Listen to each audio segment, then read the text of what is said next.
Okay, so in this video, I'm going to be showing you how to use the animation spoofer plugin. Now, it got a new update where you can automatically spoof the animations. So first, I'm going to show you how to spoof the animations manually, the normal way. And then I'm going to go over the new feature, which is the auto spoofer, later on in the video. I'm going to leave timestamps in the description below so you can find the part you're looking for. First step is to install the plugin. I'll leave a link to this page in the description below. You can also find a link to this in my Discord. So just press install and it's going to do this. As you can see, once it's installed, it's going to let you know. Now press OK. Now once it's installed, you want to find your animation. So I'm going to be using my advanced movement system to demonstrate this to you. Now you can either find an animation that looks something like this. It will be inside of somewhere in the Explorer. Just press on it and it's going to tell you if it's an animation. So it's going to say properties, animation, whatever. It's going to give you an animation ID. Now there's another way to find it. An example of this is the LAN local script. So open it up, double click it, and it's going to give you an animation ID. As you can see right here, this is an animation ID. So whichever way, just find your animation. Now once you found your animation ID, keep it copied and you want to open up the animation spoofer plugin. So go into the plugins tab, which is up here, press it and look for the animation spoofer plugin. Now if it doesn't show here, then go to the very left side and open up manage plugins. Once it's been opened, it's going to give you a list of all the plugins you have, and what you want to do is you just want to find the animation spoofer plugin. Now make sure it looks like this, with this green thing, like it's enabled. It has to be enabled. So once you've enabled it, you can close out of this. So go back into the animation spoofer and you want to paste your animation ID into this little box right here. So press Ctrl V and paste it in, and it's going to show you what the animation looks like, and just press convert. Now on this screen right here, if you wish to change anything, then you can. So the creator down here has to be set as the same place where the game is published. So if this game's on my profile, I'm going to keep it as me, but if it's on a group, change it to whichever group you want it to be on.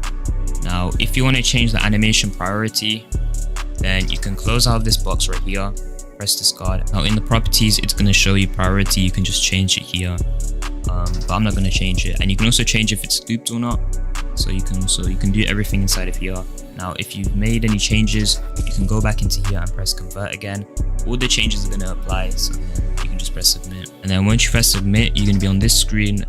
Press this copy button right here. It's going to copy the ID, the new ID that you got. Close out of this, go back to the animation that you spoofed, which in my case it's the crouch animation. So I'm going to go to the crouch animation and I'm going to replace the animation ID with the new one. So this is the new one. I'm going to paste it in and I'm going to press enter. Now just like that, the crouch animation has been spoofed. Now I'm going to show you how to do it one more time for the land animation ID, which is inside of the land script. So I'm going to copy this ID, Ctrl C, or obviously right click and copy, close out of that, and then paste the ID into the animation spoofer. And then I'm going to press convert.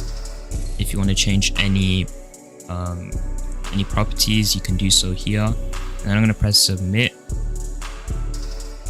copy this, close out, and then go back into the land script and then select numbers, only the numbers, and paste it in. Once you've done that, you've spoofed the animation. Now I'm going to go over the auto spoofer, which is the animation spoofer plugin's new feature. So what you want to do is you want to press this little folder icon. It's going to open up this thing with a bunch of settings, and you want to go down to replace all animations. Press on it. It's going to say starting conversion. Just wait for it to do its thing, and once it's started, it's going to bring up this box on your screen. Press submit, and this time you don't need to copy the numbers. Just press the X button at the top and then press escape on your keyboard. Now as you can see, it just popped up again. This time it's the walk animation, so I'm just going to press submit and close out, and then I'm going to press escape on my keyboard. So this is just going to automatically spoof every animation inside of your game. It's going to spoof it for you. Now this feature is actually a little bit buggy. Sometimes things can be in the wrong places and animations could be weird, but as far as I know, it works well enough, I guess. But if you want to be accurate, I suggest that you manually spoof it. Now the reason why it could be buggy is because it is an experimental feature, so it isn't like fully implemented yet. It's still like being made, I guess. So it does tell you some steps to follow down here, so if you do want to read, just scroll down a little bit more and it tells you. Okay, so once all the animations have been auto spoofed, as you can see, it says conversion complete. Now once that has been done, you can close, you can come off the plugin. So now you want to set your game to R6 or R15, whichever body type that the animations are. Now if all the animations that you spoofed are R6 animations, change your game to R6. If the animations were R15, then change your game to R15. You can see I didn't spoof this walking animation, and same as the jump, but it is working thanks to the auto spoofer. And if my game is R6, it'll work properly. So that's how you use the animation spoofer and its new feature, the auto spoofer. If you have any problems with the animation spoofer, let me know down below and I'll try help you out. And yeah,